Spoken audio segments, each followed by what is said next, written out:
Ayman, thank you very much. It's really a big pleasure and honor for me to be here and to speak about my favorite topic, which is fracture-related infection.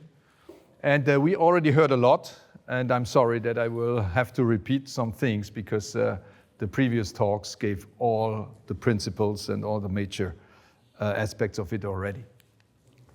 So I'm from Regensburg. Regensburg is a city in Bavaria, 1 hour north of Munich. And it's famous for its cathedral and also for its bridge here, because this was the only, yeah, here.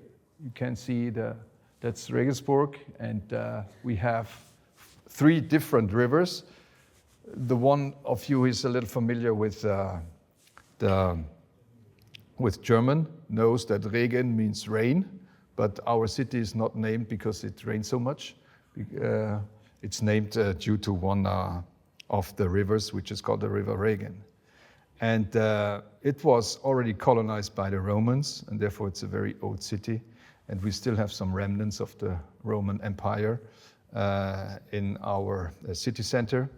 And it's a nice city to visit. And if you want to visit Regensburg, you are very welcome. But we are now talking about bone infection. And the question I asked myself over many, many years was, how does bone get infected?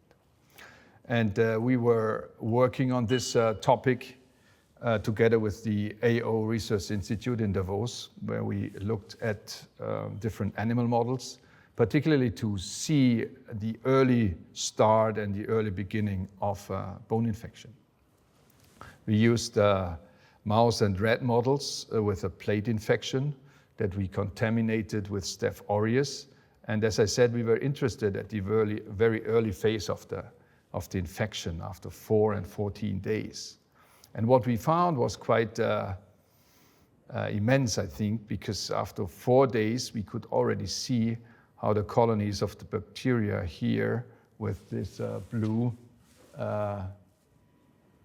bacteria that are colored here under the bone, how they already attack the endomedullary part of the bone and then start to infect the bone. This is only 4 days.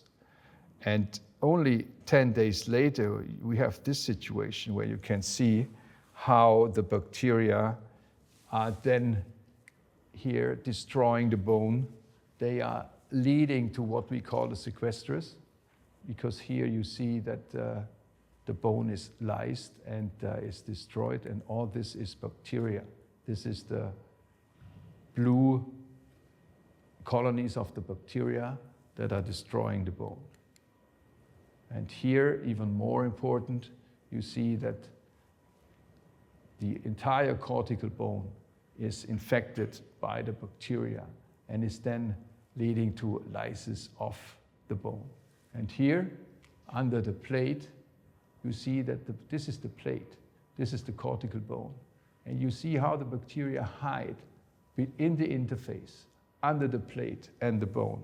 And when I saw this picture, I really asked myself, can we really do a successful DARE procedure with plate osteosynthesis? Because this is the part where we have really no good access to. Can you just help me with the pointer, because I'm here with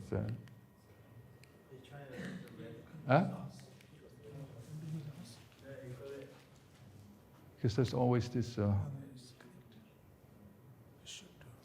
it's not working, so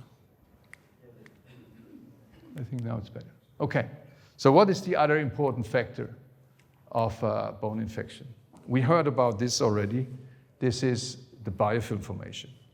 Biofilm is a slime that is produced by bacteria, and therefore our implants are prone to be colonized by the bacteria.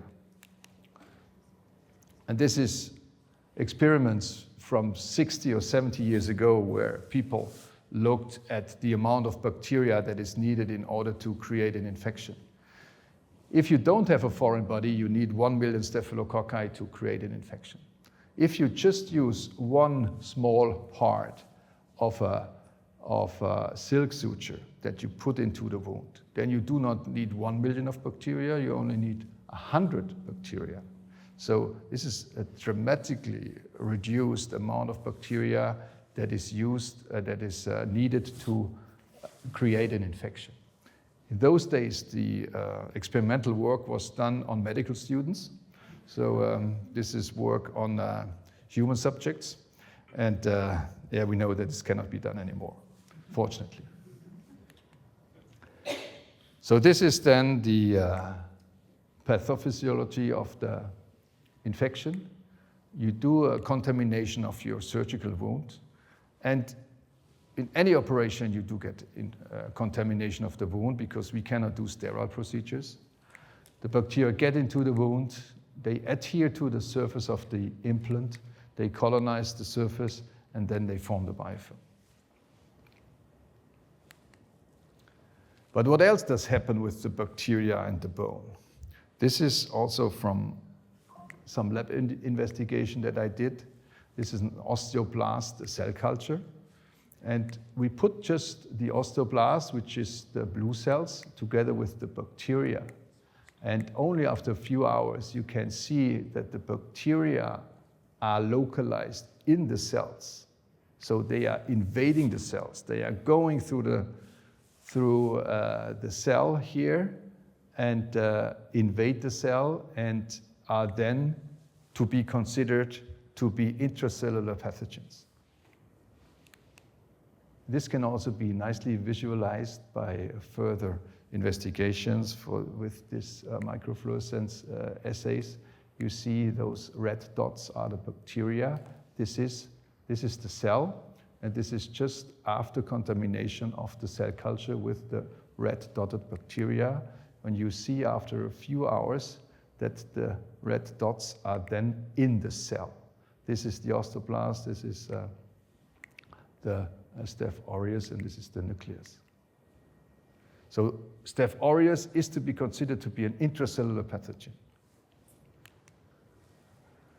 Even more clearly, this can be shown by electron microscopic views. You see that the bacteria do not only go inside the cells, they also divide in our cells, so they proliferate in our cells. You can see that here, this binary fusion, how then they get more and more from their numbers, and then they destroy the osteoblast here. This was an osteoblast, and you see how the bacteria proliferate, and then they destroy the osteoblast, and then they can invade new cells. So this is the two major things that need to be considered: biofilm and the attack of Staph aureus of our bone cells. We already talked about terminology, and I think here in this auditorium it is clear that we are talking about fracture-related infections, but this term has been established only 10 years ago. Before that, our colleagues from arthroplasty, they were ahead of us. They were defining their complications with periprosthetic joint infections already 50 or 60 years ago. It took us some years more, but now it's pretty clear that we do consider this not to be an osteomyelitis, not to be an exogenous osteomyelitis, not to be a post-traumatic osteomyelitis. This is a fracture-related infection. All infections that occur after treatment of a fracture should be defined as a fracture-related infection, FRI. We did a very simple paper on the terminology, and here it is clear that in bone, when we have a fracture that is treated, this then gets infected, we should define this as a fracture-related infection in comparison to the periprosthetic joint infection in arthroplasty. So there's been a lot of literature on fracture-related infection over the last years, which has been very good because we could narrow down our data and our treatment approaches and our outcome on this typical complication after fracture treatment. So microorganisms. We have looked at the differences of the microorganisms between the so-called early, delayed, and late microorganisms. Because we were taught that in acute infections, we have the more virulent strains like the Staph aureus, and in late infections, we have the less virulent strains. But this is not true. We have looked in our data that here, for early, delayed, and late infection, the distribution of Staph aureus is more or less equal. You see 40% in early, or 40% in delayed, and also 40% in the late. And this is also true for Staph epi and also for the other species. Slight exception for the gram-negative bacteria, but here, from the microorganism point of view, there is no real difference whether you have an acute, a delayed, or a late infection. Diagnosis, we've already talked about. This has also been a tremendous improvement in our approach to diagnose and to treat fracture-related infections. We do differentiate between the so-called confirmatory criteria and the suggestive criteria. And then we do confirm those criteria that we can get preoperatively and the ones we can get only after surgical exploration. And the only confirmative criteria that we can get preoperatively is the fistula, the sinus, or the purulent drainage or the presence of pus out of the wound. This is the only confirmative sign. All other things like local or systemic redness, fever, radiological signs like loosening, and so on, this can only be considered to be suggestive criteria. But this should then lead to a surgical exploration. And here it's crucial, and we already talked about that, for the diagnosis, that you do good diagnosis. You do not take swabs from the superficial wound or from the fistula. You need to go down to the plate, down to the bone to get 3 to 5 deep tissue samples, and then they have to be sent to microbiology and to pathohistology, and those colleagues, they will then give you the diagnosis. And it's important to be in contact with them. It's important to know them. It's important in order that you can call them and can discuss the findings together with them. Because it's not always it's not a black and white diagnosis. Sometimes you have only one positive microorganism, the pathologist, but then can help you with his analysis, and then you can bring this all together for a good final diagnosis for the patient.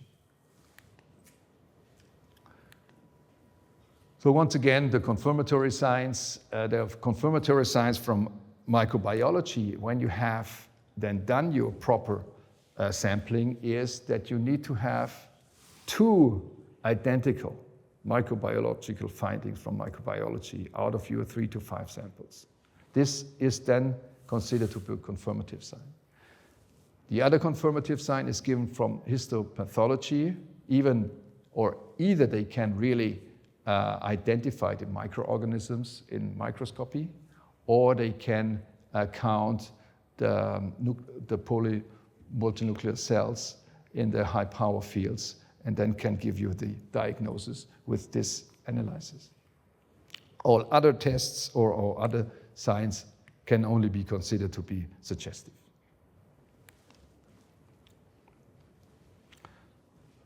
Is this infected? Yes. I think it's easy to see. Is this infected? It's also infected. You have a deep wound healing which goes down to the bone. The nail is here. Is this infected? Is this infected? It says healed, but at the end of the day it was infected. It was easy to treat because the nail was just taken out, but it's infected. You cannot tell right from the beginning. Is this infected? If only a very, very small fistula, this is after 6 months.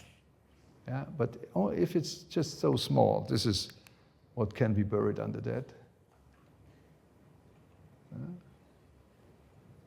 Just, as I said during the case discussion, just the tip of the iceberg. Yeah. Yeah, it's infected, okay? Yeah. To show you, it's just a marginal a skin lesion, but this is what is under this skin, okay? This is a particularly method we can use. It's a so-called PET-CT. This is very helpful. It's expensive and it's not easy available, I know that, but we have the opportunity to use it. And it's very helpful for two things. First, it can tell you whether the bone is infected or not. And this is the most important diagnosis. But this is not all. It can also tell you what parts of the bone are infected. So you can see here. It shows you that here, this cortical area is infected. And also the nail has some signal alteration. And for this patient, our treatment was just to do a marginal resection of the lateral cortical area, to do a nail exchange, and to leave all this bone. In former times, we would have done a segmental resection like this. We would have ended up with a segmental bone defect of 20 centimeters that would have to be reconstructed. And with this analysis, it's quite helpful to limit bone resection and to target bone resection. Here you can see it even better. Tissue sampling is very important. This gives you your diagnosis, and that's why you have to pay attention to that. That's how we do it, and this is not just our own work. A lot of people do it. We have what we call biopsy sets. We have sterile tools here, like the nibblers and the forceps. And for each bone sample we take, we have a single sterile instrument in order to avoid cross-contamination. Because this is your really very, very crucial part, what your microbiologist will tell you whether there is a growth of microorganisms or not. You can also do sonication. This is what we learned from our colleagues from arthroplasty and periprosthetic joint infection. So you can send your removed implants for a sonication procedure, which is an ultrasound procedure to remove the biofilm. And this can eventually help to improve your microbiological detection of bacteria. But this should only be done with implants that you can remove easily right at the beginning of your procedure. If it takes you 1 hour to take out your nail, you have a lot of contamination already. And as sonication is a very sensitive method, there is a high chance that you will end up with a false positive finding too. And therefore, you also have to be cautious when you use this method. Now we have made the diagnosis, but are all fracture-related infections the same? Do we need a classification for that? So this is a fracture-related infection. It's not so obvious, but it's one, as I told you. This is also one. This is one. And this is also one. Are they all the same? Are they all fracture-related infections?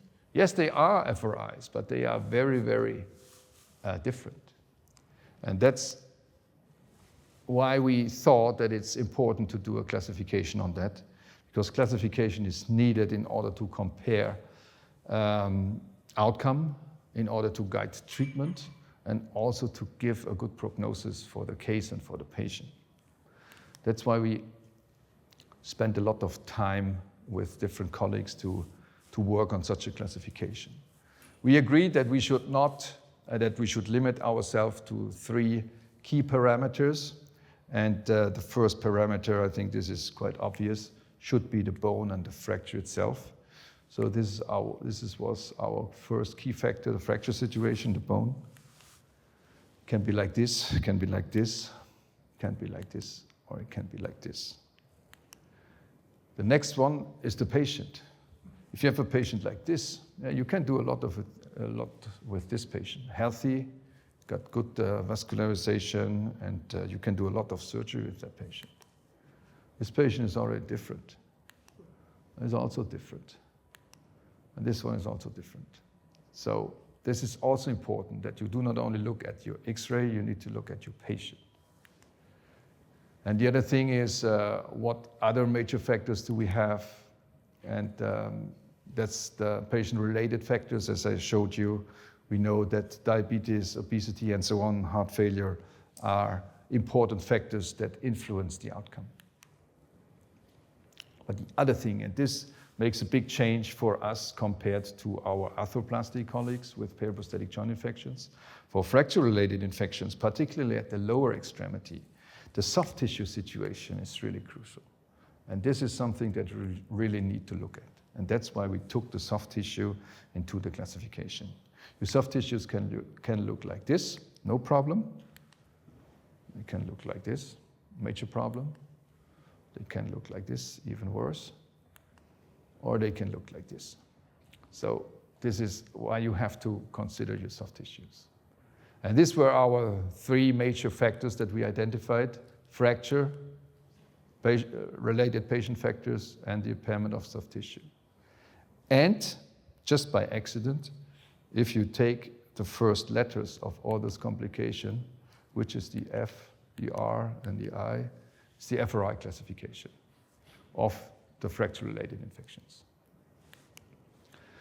So we have those 3 key parameters. Then we have 5 categories, with 1 to be the easiest and the 5 to be the most severe. I will run through that in sake of time. So the fracture can either be healed. This is a F1 situation. Then it's very easy to manage. Or you have a situation where the fracture has not healed, but you have a good healing potential, you have a good reduction, you have viable bone, you have a stable implant. And these are the situations where you can do a DARE treatment in general. The F3, the fracture has not healed, but you see that there's no progression of healing, there's a small bone defect, and this is then to be considered to be a 3. And the F4, you have a major bone defect, and in the F5, bone reconstruction is not possible anymore. The same thing for the patient-related factors. The F1 is the healthy patient, F2 mildly compromised, F3 and F4 more compromised, and F5 unfit for surgery or declines treatment. For the soft tissues, the I1 is robust, direct wound closure possible. The I2, you can't get the wound closed, but you already have some tension on your suture. The I3 needs a local solution with a local tissue transfer. The I4 is a free tissue transfer required, and in the I5, soft tissue reconstruction is not possible. And with this, we published the paper in order to guide the classification of those cases. The samples that we already had seen here, this already healed fracture in a 70-year-old male patient with a mild diabetes mellitus type 2. You see, if you do the classification here, it's a F1, it's a healed fracture, it's a mildly compromised patient, it's a R2, soft tissues are not a problem. So this is then the I1, and this is the classification for that case. Comparison this one. How would you diagnose your F situation? It has not healed, okay? It has no good healing potential anymore because it has all fallen apart. So, but we do not have a major bone defect yet. So we are in between, that's why this is F3. The patient is young, mildly compromised, is R2. But if you look at the soft tissue situation, this is an I4, he needs a free flap. And this is then with 3 parameters, a complete different situation compared to the first one.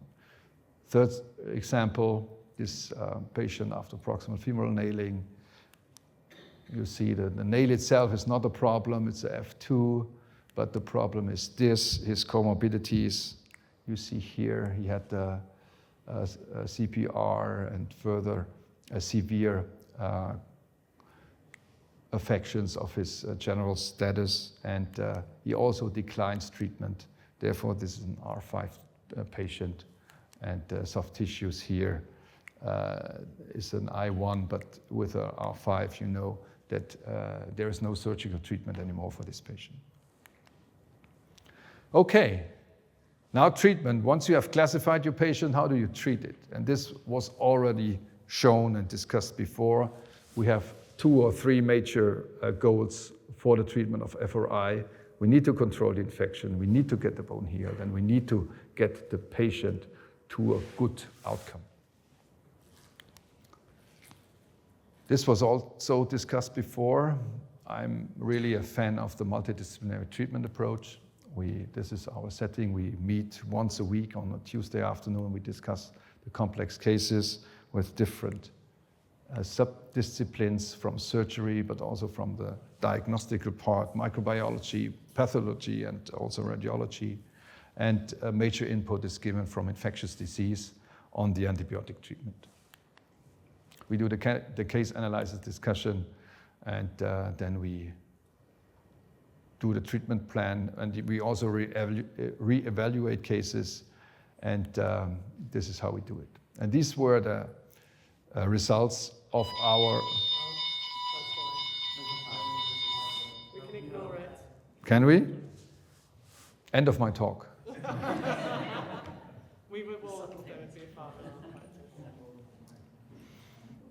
Okay, with the multidisciplinary treatment approach, we were... So based on going down, it will take you a few minutes to carry on. Okay. This was not a prospective evaluation, but it was a retrospective before and after the establishment of the multidisciplinary treatment approach. We could nicely show that with the multidisciplinary treatment approach, we could significantly reduce the rate of amputations and also the revision rates for patients. And this is, I think, important results. And that's why all of our complex cases have to go through the multidisciplinary treatment approach. Treatment algorithm, published from the AO group. I think this is quite comprehensive.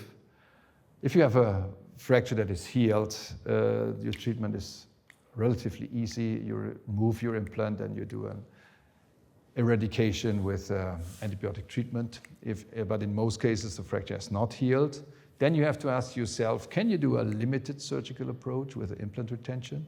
But this can only be done if you have a stable implant, if you have a good reduction, if you have good bone potential with a good healing potential, and if you have got good soft tissues. If not, then you have to exchange the implant, and then it also depends for your further antimicrobial therapy.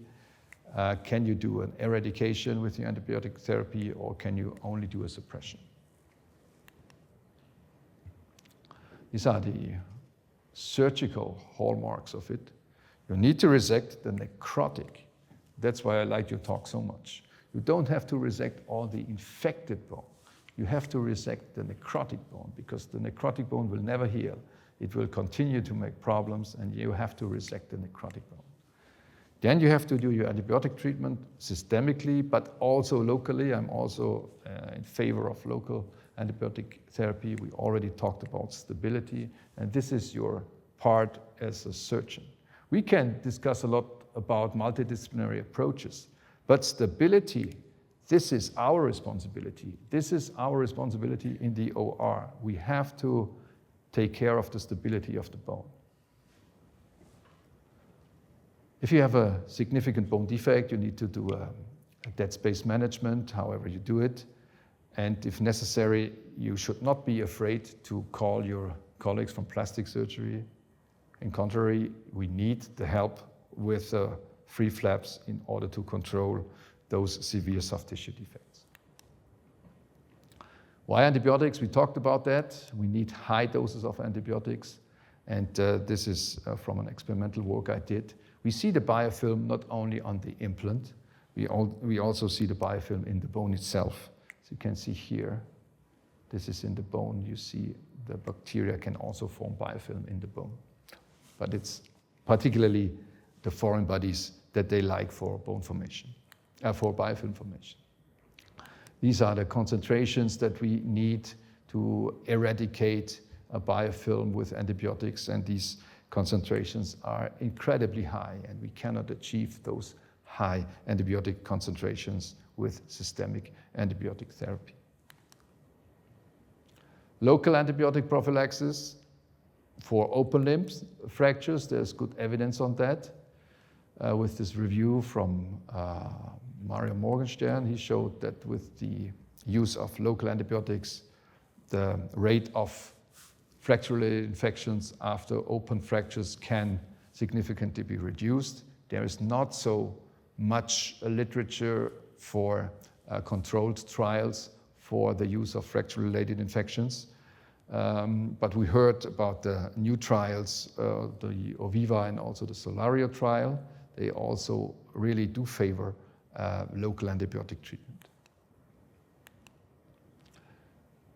You have some comprehensive overviews, what should be given for which microorganism. Stability, we already touched on that. Instability creates infection. Stability is necessary for successful treatment of infection, and this paper was already cited before with this circle here. With the instability, we create a soft tissue reaction with microbleeding and so on, and this is very, very attractive for bacteria because they can then use the microhematoma to grow. You can see here, this is something that cannot work. This is not the only problem. The leg looks like this. Or fixation like this of a humeral shaft fracture, this makes no sense.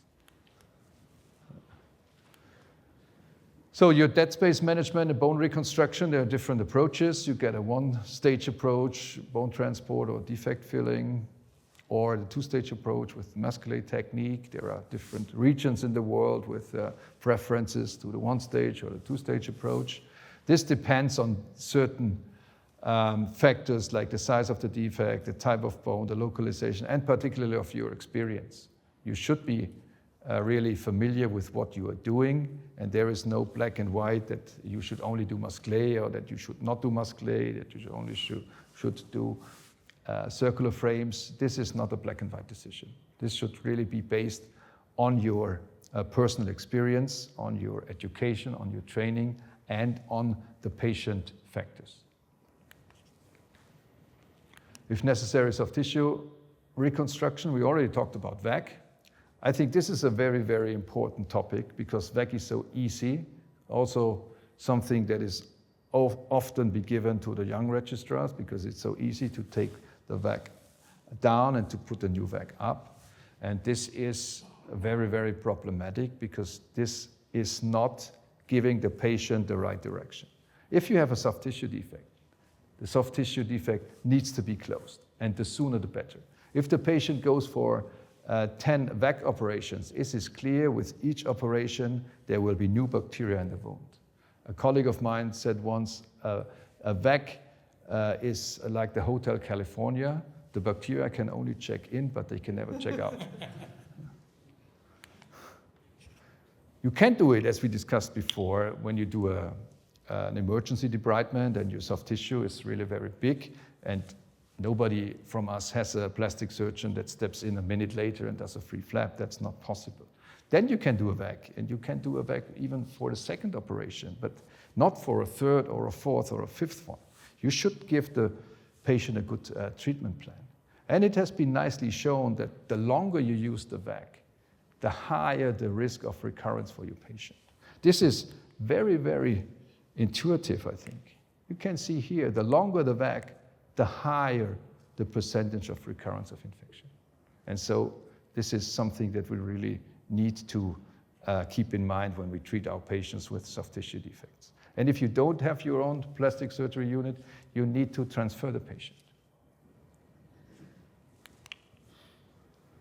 Okay, hallmarks, MDD approach, and those 5 columns, 2 short cases at the end.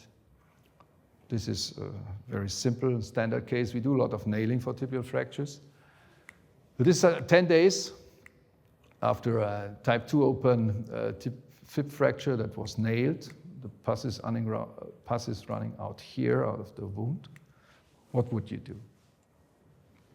We are going here for a one-stage exchange of the nail. We do not do a dare for nails because This is a work that I have done also from animal experience with this nail. It's not a nail, it's a needle, but it's a hollow needle. And you see that in the dead space of the needle, you see the bacteria that are in the hollow space. And you cannot wash them out. You cannot debride that because it's buried in the intramedullary canal.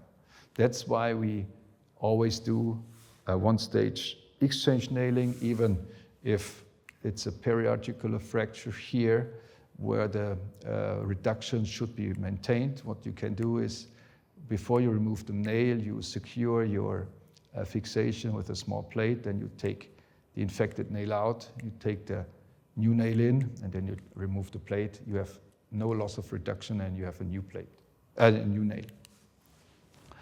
In those cases, we use antibiotic-coated nails in order to have more antibiotic protection of the nail surface. In this case, the antibiotic-coated nail from Adepiosynthes, the expert tibia nail. It's an antibiotic coating with gentamicin. It has an antibiotic elution of only 48 hours. But we used that, and this was post-op films, and we grew a staph epi, and it was then treated with antibiotics, and it had healed after 7 months. After 12 months, the nail was taken out.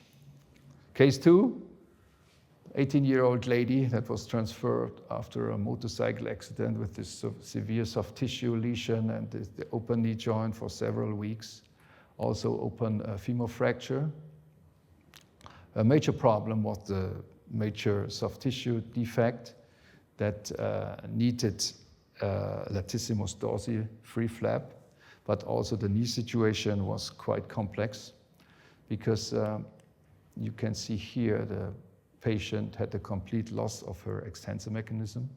She had no patella, no quadriceps tendon, no patella tendon, 18 years. So we first tacked the soft tissue defect with the help of the plastic surgeons with a free latissimus dorsi flap. Could then close the wounds. The femur was nailed. This was then the soft tissue situation was nicely healed, but this was her knee situation. It doesn't look so dramatically, but you can see here, there's the right side. You see the patella is here, and you see there's the left side, there's no patella anymore. And she's 18 years old.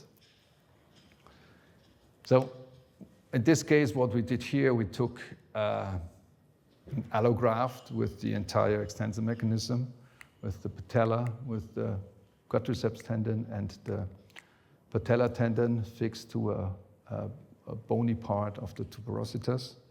We then transferred it into the knee joint, fixed that. She was put under antibiotics for another 6 weeks. And this was then the X-ray. This is the bony part of the tuberositas that could be fixed with the 2 screws. And the soft tissue is healed. Fortunately, this was after 3.5 months. She started physical therapy. This is the patella view. And this is then after 2.5 years. She was quite doing well. And this is something that can be achieved with a multidisciplinary approach. Okay, so please let me summarize. I think you are all aware of the problem of fracture-related infections. We need dedicated diagnostic and treatment algorithms, but we have, fortunately, now more and more literature that secures us in our treatment. The treatment should be debridement, antibiotic stability, and bone reconstruction. Soft tissue defects should be closed as soon as possible, and the multidisciplinary approach is helpful. And thank you very much again for the invitation, for giving me the opportunity to present our work, and I hope we have some time for a few questions. Thank you very much.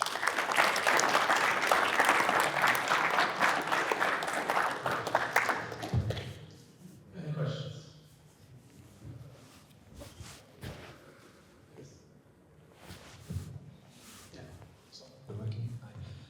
So it seems like, does VAC have any place to be used in these circumstances? I see there's lots of references to it being used poorly, but... Yes, as I said, when you start your procedure and you do your debridement and you see that you need to resect more and more soft tissue, and at a certain stage you cannot close your wound anymore, then it's normal that you can do a VAC, but only for a limited amount of time. Then at this stage, you should already consider to contact somebody from plastic surgeon to go for a treatment plan for this patient. Because it will be sure that if you take that patient back, you will not be able to close that wound anymore. And so you need to have a good plan how to close this wound. And in 98% of those cases, you will need a free flap. And that's why you have to know and to contact somebody to work together with you for the closure of the wound. I think there's another trial from UK. Go back to using an open fractures, which I'm sure you'll be aware of, because that's another thing. Hi there, really good talk. Hi there, sorry, really good talk, thank you very much. I'll ask a question about the FRI classification. Yes. How does the numbers correlate with outcome? Yes. And so obviously maybe you can share it, you've done the work elsewhere, but and how does it factor into your planning in terms of, does it change your planning? Or actually, is it a clinically led thing, which is like a post hoc thing useful for research rather than planning what you do? Yeah, excellent question. To be honest, and as I showed, this classification is for time being an expert opinion, is a level 5 thing. And we need to work on the validation of this classification. But this is exactly what we are doing right now. We are doing a 2-stage evaluation, the first stage with retrospective data, but then, and this will be the crucial part, to do a prospective evaluation to correlate the outcome to the classification. And the other thing we are working on, and this was the second part of your question, is to have a good treatment pathway, treatment algorithm based on the classification. And classification, if you think about other classifications, for example, the TNM classification for oncology, this is very important that you have a preoperative classification and also a postoperative. For example, as we just discussed on your soft tissue status, you might consider your case to be an I1 with an easy closure, but you end up with an I3 or an I4. So your definitive classification will only be postoperatively. But nevertheless, we should be able to, with a classification, to give you a treatment guidance for your decision making for this case, for this patient, when you take him to the OR or when you take him to the discussion to your multidisciplinary team. I mean, it's a good opportunity to one of the trainees to do a bit of, we have 2 major units in the region, Leeds and us, and somebody can do a retrospective validation of it, just helps the literature overall, it'd be quite useful. We've got large databases. Yeah. Volker, thank you so much for the talk. You mentioned the use of prophylactic local antibiotics in open fractures.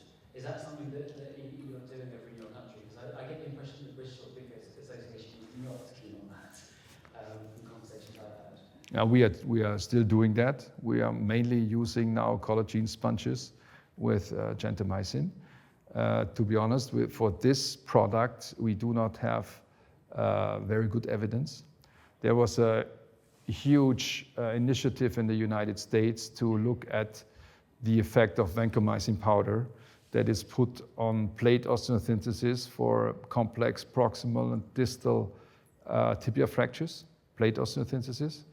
And in those large series, randomized controlled trials, more than thousands of patients from the metric consortium, they will not be able to show a statistically significant overall difference.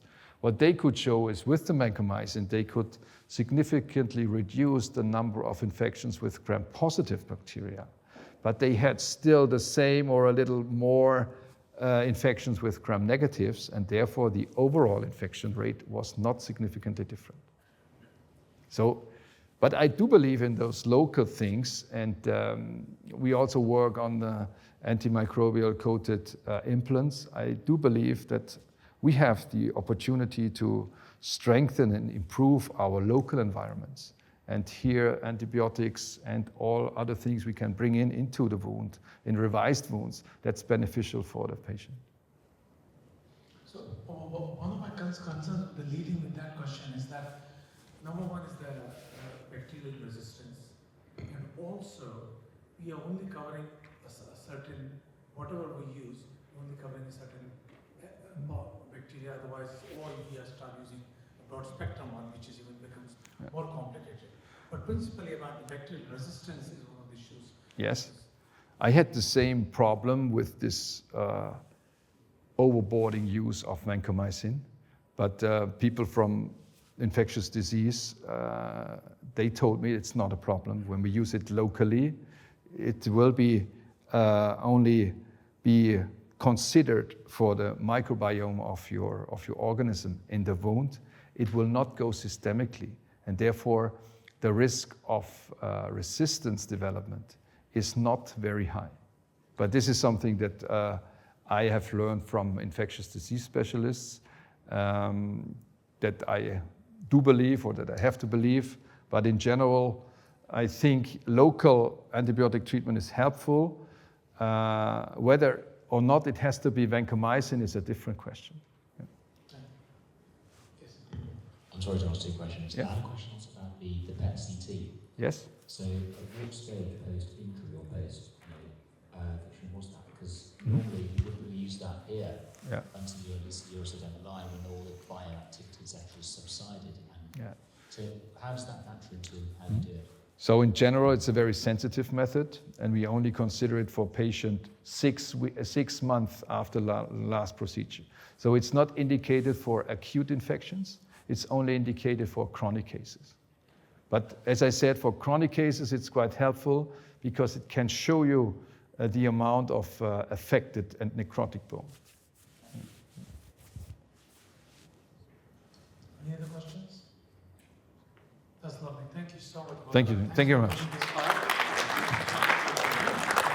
Thank you very much. Thank you very much.